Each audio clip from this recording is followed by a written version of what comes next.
Alors salut les gens, bienvenue sur H+0, j'espère que vous allez bien.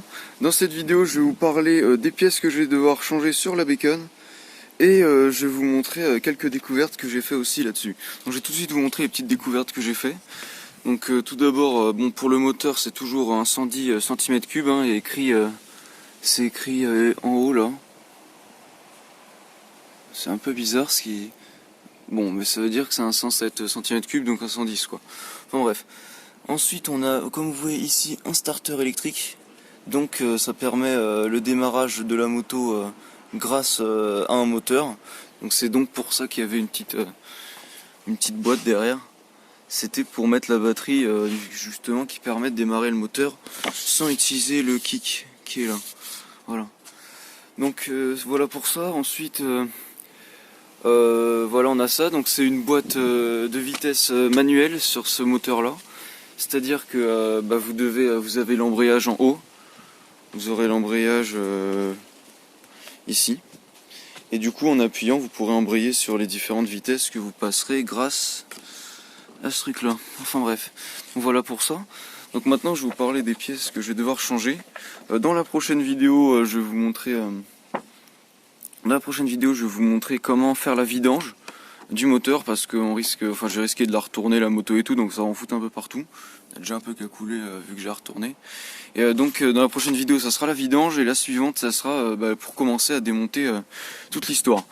Donc voilà, donc on a la bobine d'allumage. Vous voyez là j'ai écrit dirt, pièces nécessaires. Donc tout ce qui est à gauche là c'est les pièces qu'il faudra vraiment changer. Après ici on a des pièces qui vont permettre d'améliorer l'apparence et aussi la solidité, etc. Quelques autres détails. Et ici derrière j'ai mis le type les outils qu'on va avoir besoin pour l'instant, hein, pour les différentes procédures. On va tout de suite commencer par la bobine d'allumage. En plus j'ai mis la petite estimation de prix à côté, hein, puisque je suis parti regarder sur des sites, etc. Donc la bobine d'allumage qui va permettre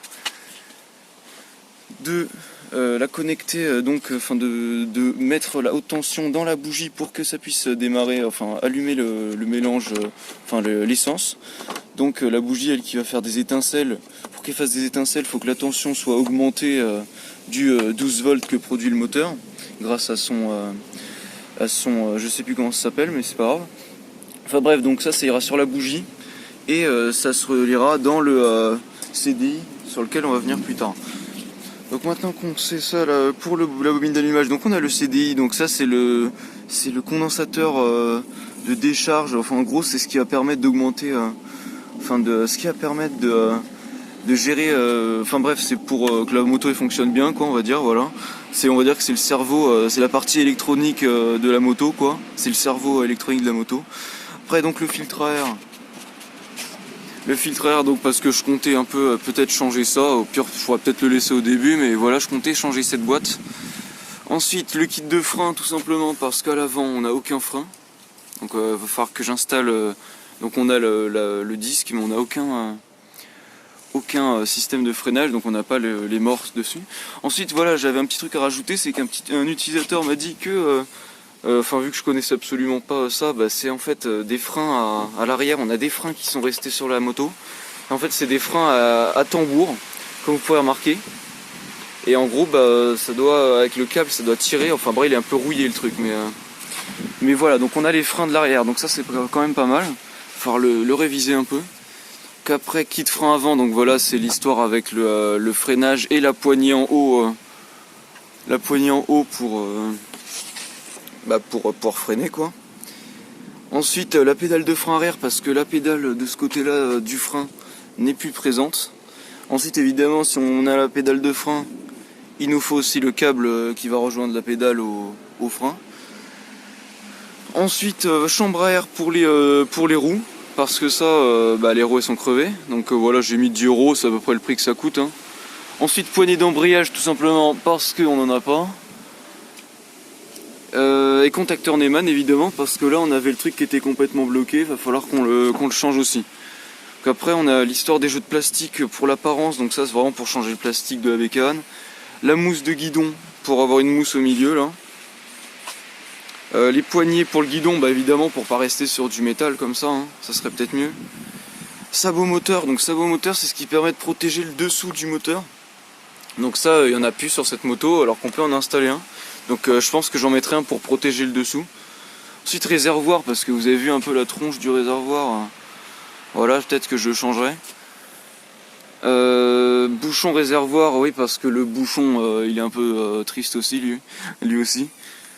Pour la selle, bah voilà, la selle, il faudra peut-être la changer aussi un moment. Robinet d'essence, bah le robinet d'essence, voilà, vous avez vu qu'il est un peu dans une tristesse lui aussi. Et bombe de peinture, bah voilà, ça plastique métal évidemment, parce que ça serait soit pour repeindre les pièces, soit les changer. Mais pour le métal, le cadre, je pense que je le repeindrai, donc il faudra poncer tout ça, etc. Ce sera du boulot. Et voilà, maintenant on va direct venir aux outils. Donc jeu de cale, ça permettra de régler les soupapes et quelques trucs du moteur. Donc ça vraiment, j'en ai trouvé pour pas trop cher, hein. Donc ça, au pire, si vous avez vraiment voulez des renseignements sur ces prix là, je vous mettrai des liens, enfin je vous donnerai les liens. Bloc piston, donc ça permettra de bloquer le piston pour ouvrir pour le démontage du moteur. On en viendra un de ces jours. Et ensuite graisseur de câble, ça bon c'est pas forcément obligatoire, mais moi ça me servirait pas mal. C'est pour graisser en fait, c'est les câbles, par exemple le câble d'accélération ou bien celui d'embrayage, et ça permet de graisser l'intérieur de la gaine pour que le câble glisse bien et qu'il n'y ait pas de la poignée qui reste enfoncée ou alors que c'est du mal à appuyer, etc. Donc voilà, ça c'est vraiment pour faire ça bien. Donc voilà, donc là c'est la fin de cette vidéo, je vous ai expliqué ça vite fait. Je pense que je vous ai tout montré. Donc d'après ce que j'ai aussi remarqué, vu que le moteur n'a pas de marque, etc., je pense que c'est un truc chinois. La bécane YCF, mais je pense que c'est seulement un plastique de YCF, parce que tout le reste, ça a plus l'air d'être du matos chinois, etc. Donc ça on verra plus, on en saura sûrement plus en le démontant. Et sinon à part ça, voilà, hein. Je crois que je vous ai tout dit. Je vous dis passez une bonne journée. Dans la prochaine vidéo, donc je vous montre la vidange du moteur. Et donc voilà, passez une bonne journée. Pensez à mettre un j'aime, mettez un commentaire si vous avez des questions, etc. Ou des infos à me donner ou quoi. Et mettez un j'aime donc si vous avez aimé, si vous voulez des suites, etc. Et pensez bien sûr à vous abonner pour suivre toute la série sur la bécane et sur plein d'autres trucs. Donc voilà, je vous dis à la prochaine pour la vidange.